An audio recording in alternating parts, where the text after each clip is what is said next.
Hi friends, welcome to my Rakshitha channel. இன்றைக்கி நம்ம சேனலில் என்ன பார்க்க போகிறோன்னா பாசிப்பருப்பு வச்சு ஒரு குருமா தான் செய்ய போகிறோம்.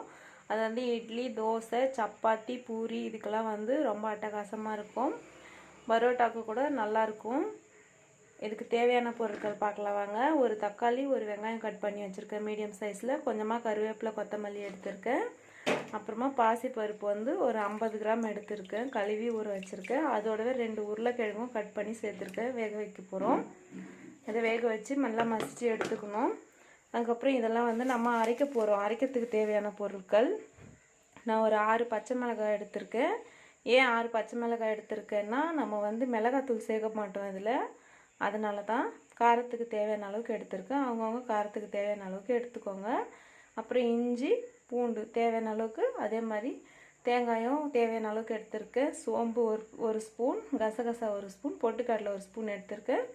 அப்புறம் நம்மளோட பிரியாணிக்கு போடக்கூடிய பொருட்கள், மசாலா பொருட்கள் எடுத்திருக்கேன்.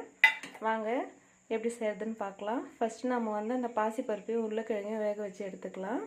நான் வேக வச்சுட்டு காட்டுறேன். இப்போ பாருங்கள் ஃப்ரெண்ட்ஸ், இந்த பாசிப்பருப்பு உருளைக்கிழங்குலாம் நல்லா வெந்துருச்சு. இதை அப்படியே ஒரு ஓரமாக எடுத்து வச்சிடலாம். இப்போ ஸ்டவ் ஆன் பண்ணி ஒரு கடாய் வச்சு குருமா செய்ய தேவையான அளவுக்கு எண்ணெய் விட்டுக்கலாம்.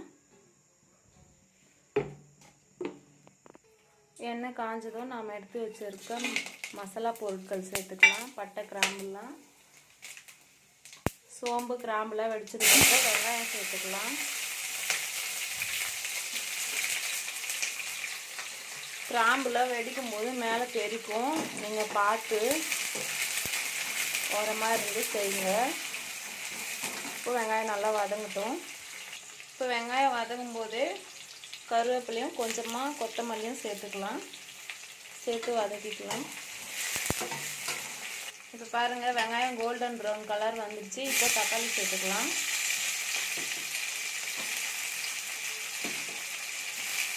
சேர்த்ததும் தக்காளிலாம் வதங்கிறதுக்காக கொஞ்சமாக கல் உப்பு சேர்த்துக்கலாம். சேர்த்து நல்லா வதக்கிக்கலாம். இப்போ பாருங்கள், தக்காளி வெங்காயம் நல்லா வதங்கிடுச்சு. இதில் வந்து நான் இந்த பாசிப்பருப்பையும் உருளைக்கிழங்கு தோல் எடுத்துகிட்டு கொஞ்சமாக நசுக்கி சேர்த்துருக்கேன். பாசிப்பருப்பு நல்லா மசிச்சு வச்சுருக்கேன். இப்போ இதை அதோட சேர்த்துடலாம், தக்காளி வெங்காயத்தோட.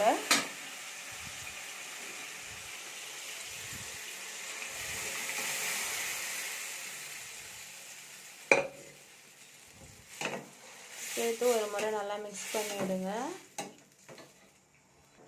இப்போ இதோடவே நான் அரைச்ச தேங்காய், இஞ்சி, பூண்டு, சோம்பு, கசகசா பேஸ்ட்டு சேர்த்துக்கலாம்.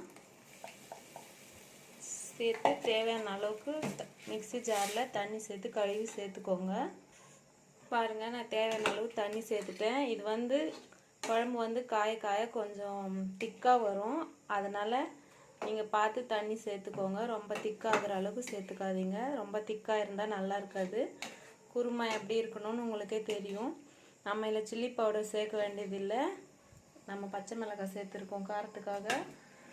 உப்பு வந்து இப்போ இன்னும் கொஞ்சம் உப்பு சேர்த்துக்கலாம். நம்ம கம்மியாக தக்காளி வெங்காயம் வதக்கிறதுக்காக சேர்த்தோம். இப்போ இதுக்கு தேவையான அளவுக்கு சேர்த்துக்கலாம்.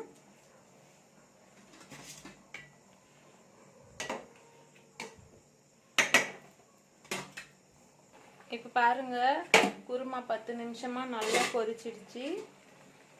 பச்சை வாசனை எல்லாம் போயிடுச்சு. இஞ்சி, பூண்டு, தேங்காயோட பச்சை வாசனை எல்லாம் பாருங்கள் எப்படி இருக்குன்னு. இப்போ கொஞ்சமாக கொத்தமல்லி தழை தூவி ஸ்டவ் ஆஃப் பண்ணிவிடுங்க. அவ்வளோதான் ஃப்ரெண்ட்ஸ், சூப்பரான டேஸ்டியான ஒரு சிறுபருப்பு, அதாவது பாசிப்பருப்பு குருமா ரெடி ஆயிடுச்சு ஃப்ரெண்ட்ஸ். நீங்களும் ட்ரை பண்ணி பாருங்கள். உங்களுக்கு பிடிச்சிருந்தா லைக் பண்ணுங்கள், ஷேர் பண்ணுங்கள், கமெண்ட் பண்ணுங்கள், மறக்காமல் சப்ஸ்கிரைப் பண்ணுங்கள். தேங்க்யூ ஃப்ரெண்ட்ஸ், பாய்.